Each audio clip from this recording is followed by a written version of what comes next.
Hello students, welcome back to our channel மாணவன் ஆசிரியர். இந்த இடத்துல என்னோட பார்க்க போகிறோன்னு பார்த்தீங்கன்னா 12ஆம் வகுப்பு தமிழ் காலாண்டு பொதுத் தேர்வு 2024க்கான கவர்மெண்ட்டோட ஒரு அஃபிஷியல் ஒரிஜினல் கொஷின் பேப்பர்.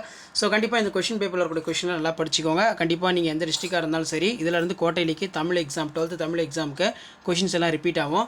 நிலையாமை குறித்து சபரி உரிக்கும் கருத்து யாது? சினத்தை ஏன் நாம் காக்க வேண்டும்? வசனம் கவிதம் வேறுபாடு தருக. வசனம் கவிதை வேறுபாடு தருக. நெக்ஸ்ட் வந்து பார்த்தீங்கன்னா பெருங்குடல் வேடத்திற்கு சிறுகுடி பரதர். அடுத்து பார்த்தீங்கன்னா ஒளிப்பின்னல் என்றால் என்ன? ஆளுக்கு ஒரு மரம் வளர்ப்போம் என்னும் முழக்கத்தொடர் வாயிலாக எவற்றை வலியுறுத்துவாய்? அக்கால கல்வி முறையில் மனைப்பயிற்சிக்கு உதவிய நூல்கள் எவை? ஓமை தொடர்களை சொற்சொடரில் அமைத்து எழுதுக. கிணற்று தவளை போல வாங்குலி சொற்களில் ஒரே தொடரில் அமைத்து எழுதுக. கலை கலை கலை.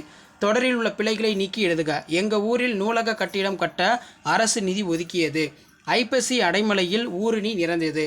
அடுத்து சொல்லை பிரித்து சேர்த்து தொடர் அமைக்க கேட்டிருக்காங்க. Railway signal, domestic flight. இதில் இருக்கக்கூடிய வினாக்கள் நல்லா படிச்சுக்கோங்க. வருவர் எவராயினும் நன்றி செலுத்தி இடஞ்சுட்டி பொருள் விளக்குக. எவற்றை எல்லாம் விட நன்றி உயர்ந்தது? குரல் வழி விளக்குக. குகனோடும் ஐவராகி வீணனோடும் எழுவரான நிகழ்வுகளை சுட்டிக்காட்டி எழுதுக. பங்குனி உத்திர திருவிழா நடைபெற்ற முறையினை திருஞான சம்பந்தர் எவ்வாறு பதிவு செய்தார்? பெருமழை காலங்களில் நகரங்கள் வெள்ளத்தில் மிதப்பதற்கான காரணங்களை எழுதுக. மணலில் எழுதியது முதல் தற்காலம் வரை முறையில் ஏற்பட்டுள்ள மாற்றங்களை தொகுத்துரைக்க. மையாடல் விழா குறிப்பு வரைக.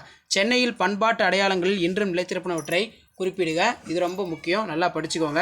ஸோ அது கீழே எவையேனும் 3 வினாக்களுக்கு விடை தருக. 3x4 பொருள் வேற்றுமை அணி அல்லது ஏகாதேச உருவக அணியினை சான்றுடன் விளக்குக. இலக்கியம் நயம் பாராட்ட கேட்டிருக்காங்க. அடுத்து பார்த்தீங்கன்னா பின்வரும் பழமொழியினை வாழ்க்கை நிகழ்வில் அமைத்து எழுதுக. குற்றம் பார்க்கின் சுற்றம் இல்லை, எறும்பும் ஊற கல்லும் தேயும். வெண்பாவின் பொது விளக்கணம் யாது? தமிழாக்கம் தருக. அதுக்கு கீழே வந்து பார்த்தீங்கன்னா நமக்கு தமிழின் சீரழமை திறம் வியந்து கவிஞர் சிற்பி பாலசுப்ரமணியம் கூறுநொற்றை தொகுத்து எழுதுக. கவிதை எழுத அறிய வேண்டுவன சுரதா கூறுநொற்றை விவரிக்க. கவிதையின் நடையினை கட்டமைக்கும் அழகியல் கூறுக்களை எடுத்துக்காட்டுடன் விளக்குக.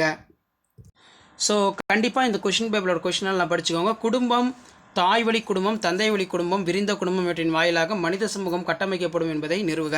பொறுப்புணர்ச்சியின்றி இருந்த ஊரை தன் பொறுப்புணர்ச்சியால் மாற்றிய மருதரின் பண்பு நலத்தை விளக்குக. சாலை விபத்தில்லா தமிழ்நாடு இக்கூட்டு நனவாக நாம் செய்ய வேண்டியவனை அவை. நெடுநல் வாடை அடிப்படாமல் எழுதுக மனப்பாட பாடல். திருக்குறள் வந்து பார்த்தீங்கன்னா மிகவும் கேட்டிருக்காங்க. ஸோ கண்டிப்பாக இந்த கொஷின் பேப்பரில் கொஷின் எதுவும் ஸ்கிப் பண்ணாதீங்க, நல்லா படிச்சுட்டு போங்க. மறக்காத வீடியோ ஃப்ரெண்ட்ஸுக்கு ஷேர் பண்ணுங்கள். மாணவன் ஆசிரியர் யூடியூப் சேனல் சப்ஸ்கிரைப் பண்ணுங்கள். தேங்க்யூ.